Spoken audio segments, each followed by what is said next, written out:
Voilà, merci encore une fois d'être avec nous et grand merci de nous rester toujours fidèles. L'émission c'est la Fierté de BNP TV que vous suivez tous les week-ends. Bien sûr, c'est tous les samedis sur votre chaîne, la BNP TV, se trouvant sur le canal 125, se trouvant sur Star Times. Merci infiniment de nous rejoindre. D'ailleurs, vous avez fait le très bon choix. Allez, aujourd'hui, nous serons bien sûr sur ce plateau avec un invité. Nous allons bien sûr parler d'un livre qui est sorti il y a déjà quelques mois. Mais attention, en attendant bien sûr la surprise, voici pour vous ce clip que nous propose la chanteuse burundaise Monia Fleur, que voici. Le livre, les affres de l'exil au service de ma nation.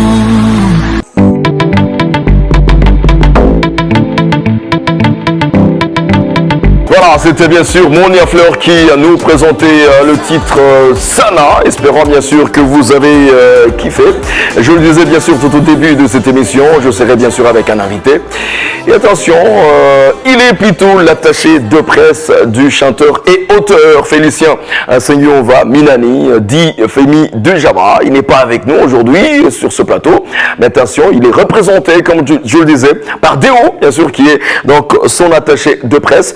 Et aujourd'hui, sans doute, nous allons parler de ce livre, Les affres de l'exil au service de ma nation. C'est sans doute l'un des livres aujourd'hui beaucoup plus lu et d'ailleurs vendu aussi, acheté, on va le dire ainsi. Bonjour et bienvenue, Déo.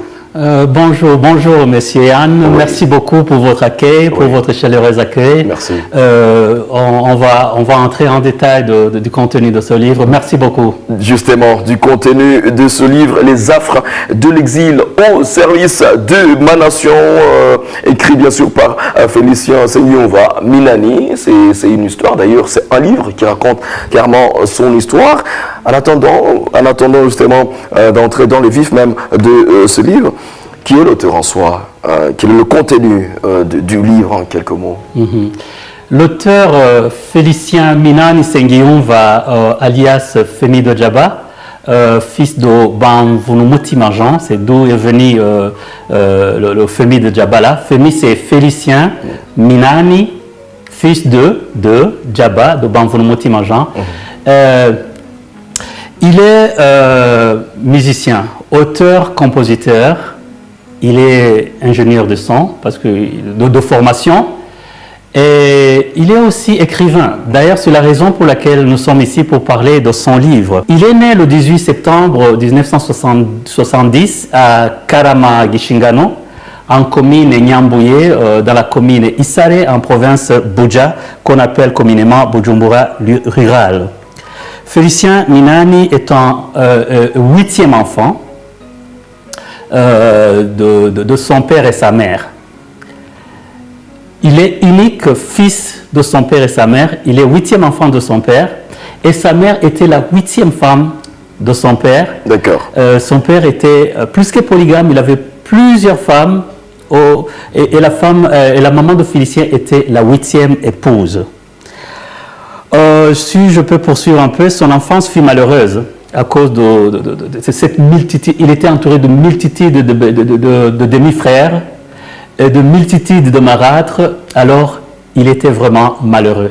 Et puis aussi, je ne dois pas ne pas dire qu'il a été séparé de ses parents, de sa mère à 4 ans, et par le divorce, quand son père a divorcé de sa mère.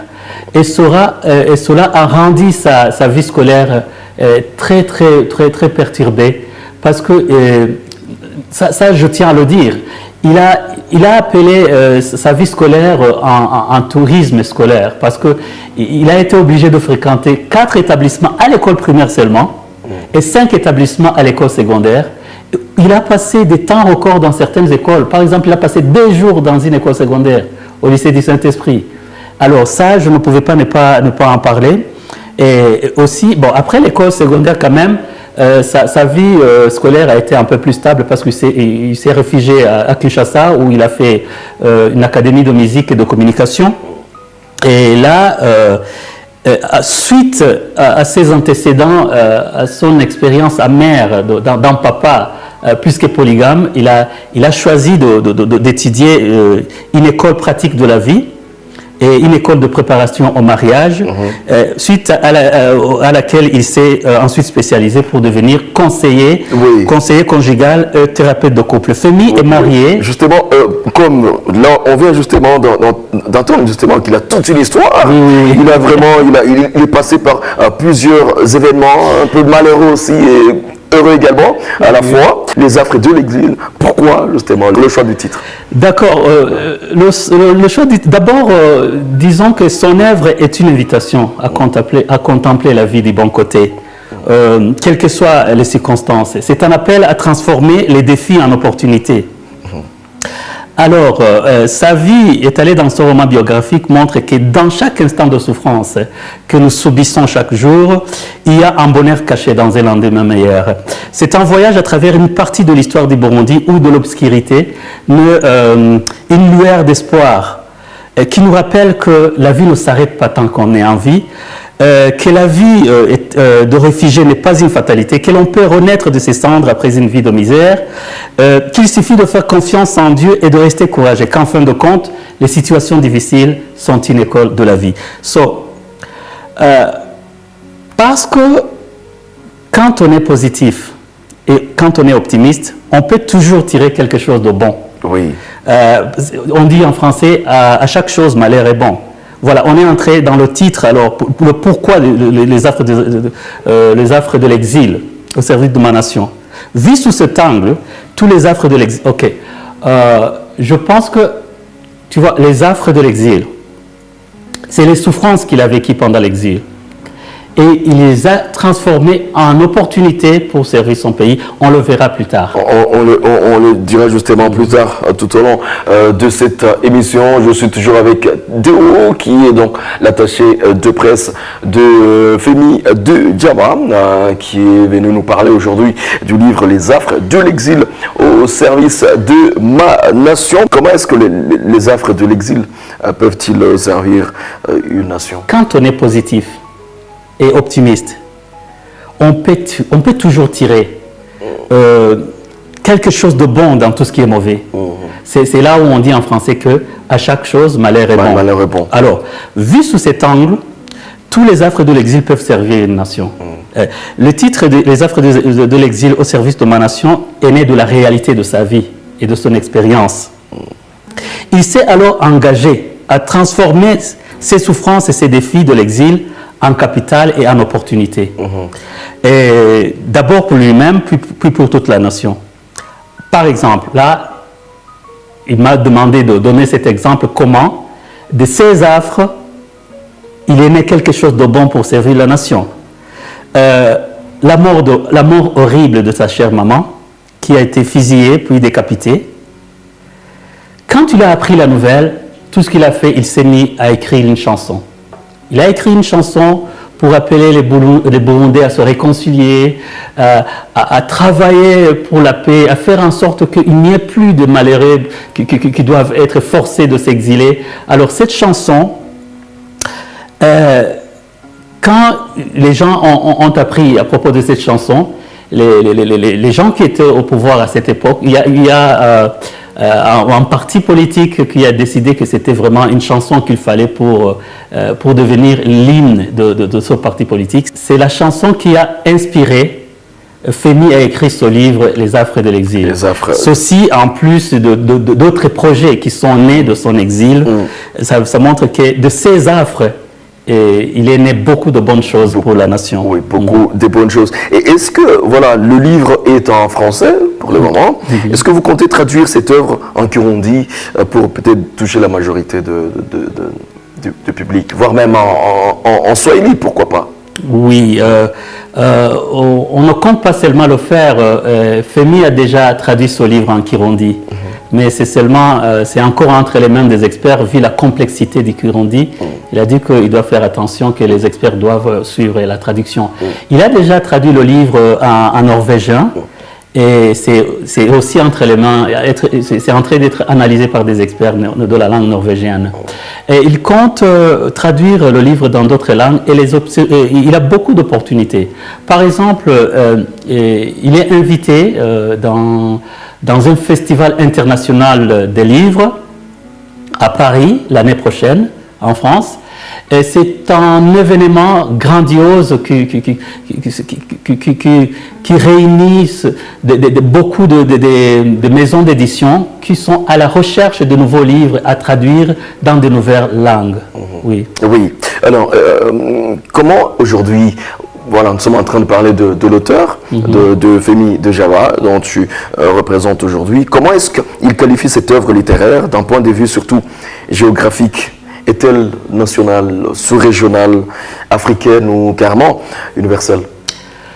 Bon, son œuvre, il le qualifie d'international. Il le qualifie d'international parce que même si il est né du Burundi, il a voyagé un peu partout. Et puis aussi maintenant, une occasion lui a été donnée de présenter ce livre comme international parce que c'est un livre qui a été publié par une maison qui s'appelle Europe Livre.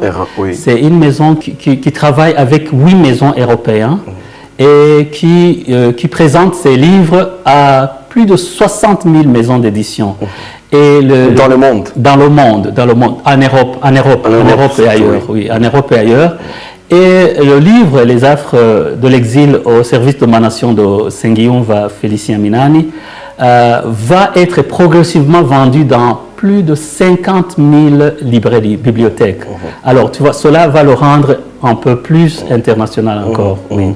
Ce livre, quand il a présenté le manuscrit à 45 maisons d'édition, 30 ici les 45 ont voulu publier ce livre.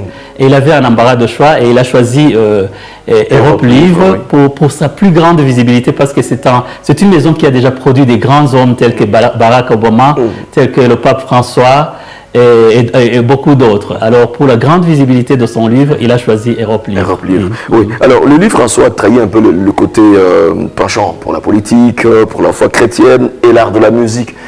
Comment concilier au fait les trois? Femi dit que les trois se concilient très bien. Ils ne sont pas en guerre, ils ne sont pas contradictoires, ils ne s'opposent pas. Parce qu'il a donné l'exemple du roi David. Il a dit David était roi d'Israël. Ça veut dire qu'il était politicien.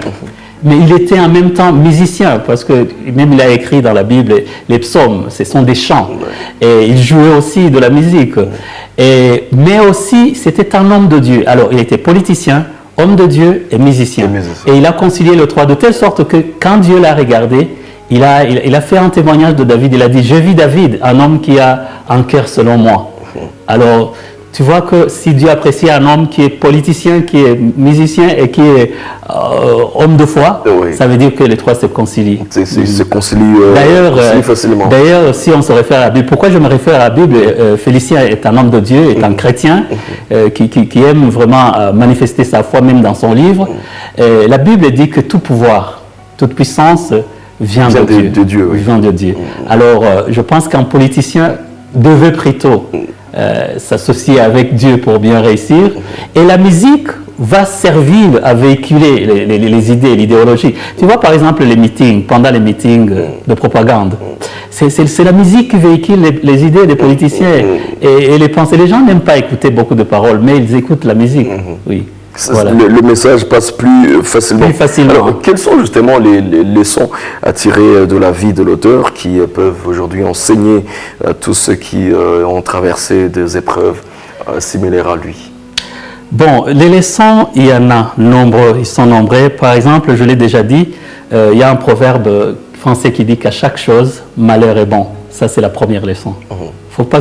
Il faut savoir que dans tout ce qui est noir, la lumière peut jaillir.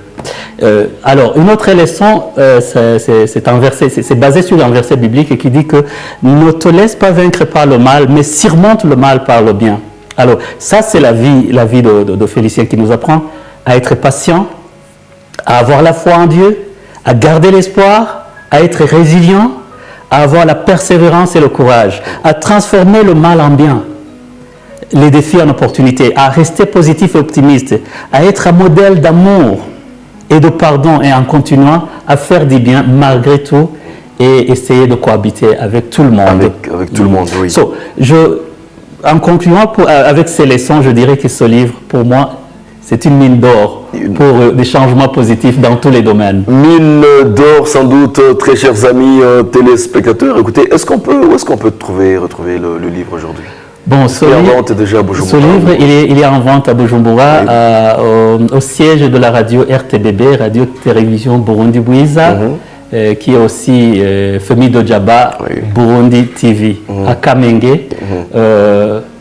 Là, je pense qu'ils peuvent le trouver. D'accord, c'est un livre de 185 pages, je le rappelle très bien. Alors, le Burundi aujourd'hui vient d'adopter la vision 2040-2060 pour son développement plutôt émergent. Un Burundi plutôt développé en 2060. Comment le livre peut-il aujourd'hui y contribuer, en fait? Bon, le livre va y contribuer de cette façon. L'exil permet d'apprendre des pays hôtes comment ils se sont sortis des problèmes. Par exemple, la Norvège a connu la guerre.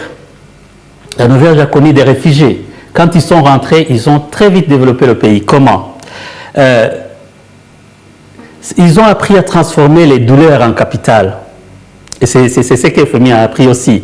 Dans l'exil, il y a des opportunités d'études et de travail aussi. Alors, avec la vision 2040-2060 oui. a besoin d'intellectuels. Et la plupart des gens qui ont été en exil ont eu les opportunités d'études. Et de travail aussi. Et aussi, s'ils se mettent à investir dans cette vision, ce serait vraiment transformer les problèmes qu'ils ont eus en développement de leur pays. Comme je l'ai dit, par exemple, en Norvège, Femi m'a dit qu'il a appris à payer ses impôts avec joie. Ce qui n'est pas très courant ici, et aussi à parler en bien de son pays au lieu de le maudire. Tout ça, ça va encourager les gens. C'est une inspiration pour les Burundais en exil et les Burundais de la diaspora pour participer au développement de leur pays. Bon, je dirais en passant que FMI avait déjà commencé à y contribuer avant même que cette vision ne soit publique. Voilà, oui, parce qu'à travers ces projets, il y a beaucoup de projets à travers lesquels cette vision... Et apparemment, il aide même les enfants vulnérables. Oui, à travers la fondation Femi Dojaba, à travers la voix neutre contre les injustices et les violences à travers la musique, Vonikovic. Là, ce sont des projets, il y a beaucoup de projets, projet Miss Inakaranga, oui, qui mettent en valeur une minorité de la population qui était oubliée, des Batwa. Grâce d'ailleurs à cette initiative, il y a une année ou 2 ans de cela, on a vu quand même aussi la Miss Popularity, qui faisait partie des 3 premières carrément de Miss Burundi. Qui était une moutoir. Ça, c'est grâce au projet Miss Inakaranga et beaucoup d'autres projets qui montrent qu'il est déjà dans la vision depuis un certain temps. Alors, pensez-vous que si tous les réfugiés aujourd'hui exilés du monde entier, justement, pouvaient avoir accès à ce livre, cela changerait peut-être leur perspective d'avenir? Oui, bien sûr. Je pense que pour compléter leurs efforts visant à offrir de belles perspectives d'avenir aux réfugiés, comme ils le font déjà, le HCR et l'OIM devaient penser à mettre à la disposition des réfugiés ce livre, parce que c'est un livre qui peut encourager les réfugiés. D'ailleurs, je souligne que FEMI a l'intention d'offrir ce livre en cadeau au siège d'IACR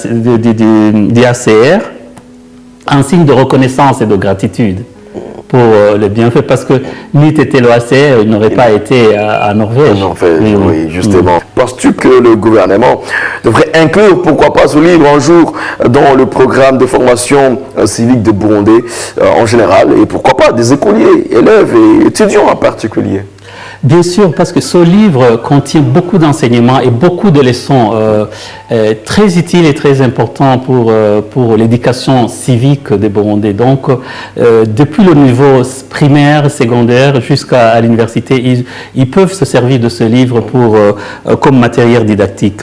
ils apprendront la théorie et la pratique de l'amour de la patrie à travers l'histoire de Femi Dojaba et bien d'autres valeurs déjà évoquées dans ce livre. Bon, je vous donnerai l'exemple, c'est un livre qui a intéressé le président de la République du Burundi. À ce livre, et le maire de la ville de Bujumbura à ce livre, plusieurs ministres, dont le ministre des Relations extérieures, le ministre du Commerce, le ministre de l'Énergie et des Mines ont déjà acheté ce livre. Le président de la Commission Vérité et Conciliation, il a son livre. C'est un livre, tu vois, qui est partout. Alors pourquoi pas dans les écoles?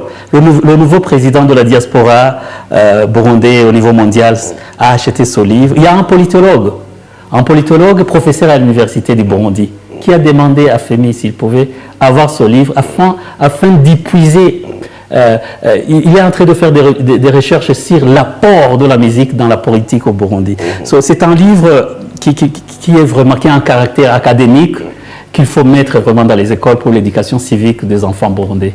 Justement, écoutez, et on espère quand même que le message est bien arrivé. Alors, tu parlais sans doute il y a peu de la musique, voilà, selon vous justement, parce que oui, tu es l'attaché de presse quand même, avant tout un artiste musicien qui a collaboré avec plusieurs stars, plusieurs artistes, hein, entre autres aussi Jean-Pierre Nimona Kidumu, qui l'a vu aussi venir dans la musique. Alors selon vous, la musique est-elle un meilleur moyen de réussir son intégration dans les différentes sociétés que l'exil impose justement? Tout à fait, Yann. Tu vois, quand Félicien s'est rendu au Rwanda, s'est exilé au Rwanda, la première chose qui l'a aidé à s'intégrer, à se sentir chez lui, c'est la musique. Quand il a organisé un concert dans un stade, les Rwandais sont venus, ils sont tombés en amour de lui. Alors il s'est senti chez lui parce que tout le monde parlait de lui, tout le monde voulait lui parler. Tu vois, tu es un étranger, tu es un exilé et tout le monde veut te parler. Ça montre que la musique l'a aidé. Grâce à la musique. Grâce à la musique. Oui. Quand il est allé au Congo, bien sûr, il a fait l'Académie de la musique et de la communication, mais aussi il a fait de la musique, il jouait de la musique, il faisait des concerts, jusqu'à ce que les Congolais acceptent de faire passer ses chansons dans la télévision. Wow. La RTNC, oui. C'est rare que les Congolais passent de la musique étrangère, burundaise, voilà. Ça veut dire qu'il était bien intégré. Je dois signaler quelque chose. Quand il est arrivé en Norvège en 2004, seulement deux mois après, il avait très vite appris le norvégien. Il a composé une chanson en norvégien.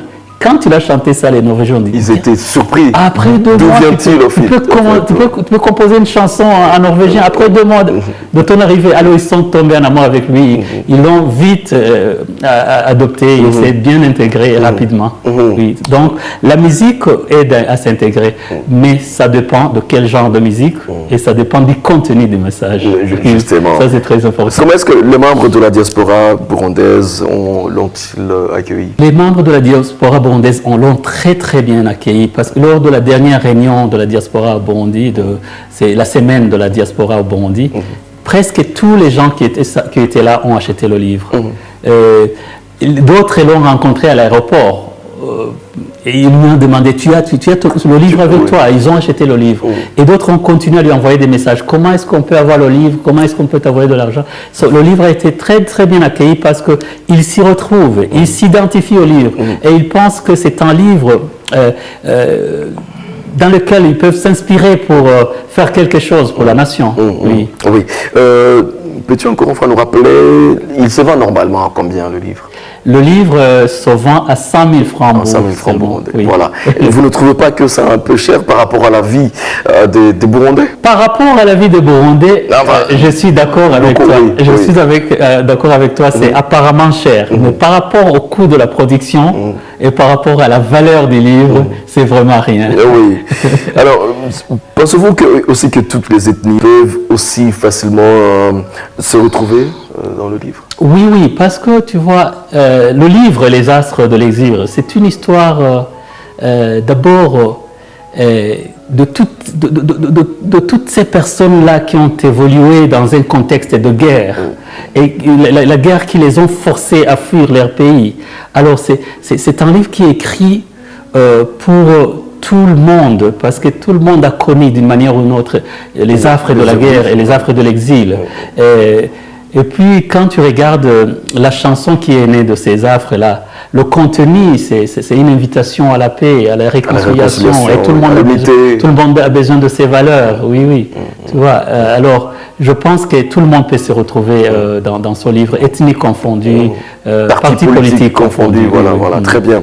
Voilà. Aujourd'hui, tu es Déo, tu es attaché de presse d'un auteur, écrivain également. C'est quoi le secret pour, voilà, pour écrire, n'est-ce pas, un bon livre comme... Bon, je pense... voilà, ça fait déjà un moment que tu es un attaché de presse d'un écrivain, selon toi? D'accord. Si on reste dans le cadre du livre de Félicien Minani Sengiumva, je pense que le secret d'écrire un bon livre, c'est sortir le vécu, l'expérience, partager ce que tu as vécu, pas une histoire que tu imagines. Et une histoire où tout le monde peut se retrouver, où tout le monde peut dire oui, ça, on a vécu, ça, on connaît. Alors, il a vécu tout ce qu'il a écrit dans son livre et il a montré clairement que de zéro, de presque zéro, il est devenu maintenant quelqu'un qui est en train de servir sa nation à une très grande dimension. Le secret, c'est la réalité. C'est la réalité. Pareil, raconter justement. L'expérience. Et aussi vouloir faire quelque chose, vouloir laisser un héritage derrière soi. Avoir cette soif, cette volonté de vouloir laisser un héritage. Et c'est quoi le projet après, la suite? Ok, la suite, à part traduire ce livre dans plusieurs autres langues, l'auteur a des projets d'en faire un film. Là, ça peut encore être très intéressant, parce que même avoir la couverture du livre en soi, ça interpelle, en fait, ça te parle directement. Et quand alors il s'agit d'un film, c'est encore très intéressant. Il a beaucoup d'images qu'il a gardées de l'époque, de l'exil, tout ça. Beaucoup d'images, beaucoup de vidéos qui peuvent servir quand reproduire le film. D'accord, d'accord. Écoutez, Déo, pour nous, c'était un grand plaisir d'être avec toi sur ce plateau pour nous parler de ce livre, Les affres de l'exil au service de ma nation.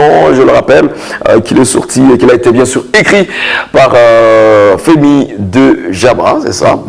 Écoutez, Déo, pardon, peut-être un mot pour avant de terminer l'émission, qu'est-ce qui peut vraiment attirer le téléspectateur qui est en train de regarder à acheter le livre?